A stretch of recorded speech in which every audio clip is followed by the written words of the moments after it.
Erabakitzeko eskubidea, Euskal Herria eta Euskal Herritarron eskubidea izateaz gain demokrazia ere bada.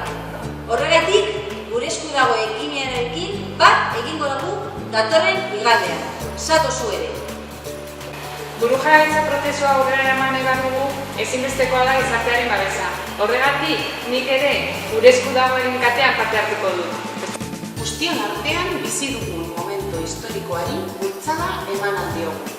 Horregatik, nik gure esku dagoen katean parte hartuko dut. Euskal gizartearen nahi zein den erakutsiko diogu munduari datorren igandean. Horregatik, nik gure esku dagoen katean parte hartuko dut.